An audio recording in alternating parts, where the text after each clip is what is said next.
A day after 20 people were arrested, protesters are back out in Redmond demonstrating against Microsoft and the war in Gaza. Tonight, we're learning yesterday's protesters accused of vandalizing property have all bailed out of jail. KOMO's Jackie Kent is live at this evening's demonstration with more. Jackie? And right now, protesters are holding a vigil for Palestinians killed in the war in Gaza. I'll step aside so you can see that includes chants, and right now speeches are happening. Microsoft confirms that of the 20 people arrested during yesterday's incident, one of them is a current Microsoft employee. 3 others are former employees. One man arrested yesterday tells me he believes all of the protesters' actions were justified and that this group here today will keep spreading their message for Microsoft to cut ties with Israel.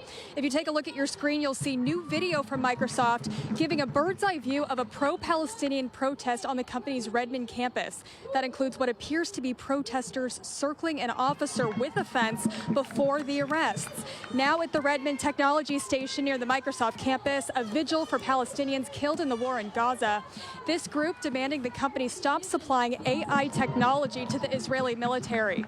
Police have said the dozens of pro-Palestinian protesters arrested yesterday could face charges, including trespassing, malicious mischief, resisting arrest, and obstruction. Hassam Nasser says he was one of the first people released on bail from the Score jail in Des Moines. What led up to your arrest? What was your involvement in that protest?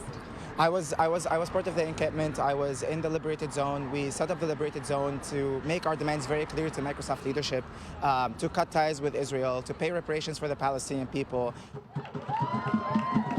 Officers say people at that protest became aggressive, poured paint over the Microsoft sign, blocked a pedestrian bridge, and tried to make a barrier with stolen tables and chairs. Microsoft reports it's looking into the use of its cloud-based software in Israel. And in a statement, a spokesperson writes, "While we support employees' rights to political expression, our employees know that our campuses are places for business and that demonstrations on our private property are not permitted." Now back out here live, you can see these speeches are expected to go on for quite a while.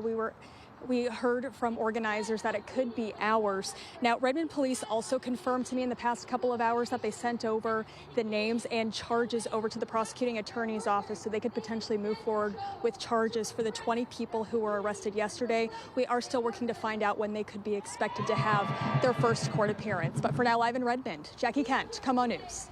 Jackie, thank you. Time now to scan the QR code on your screen to vote in our KOMO Pulse poll. Do you withhold business from companies you disagree with politically?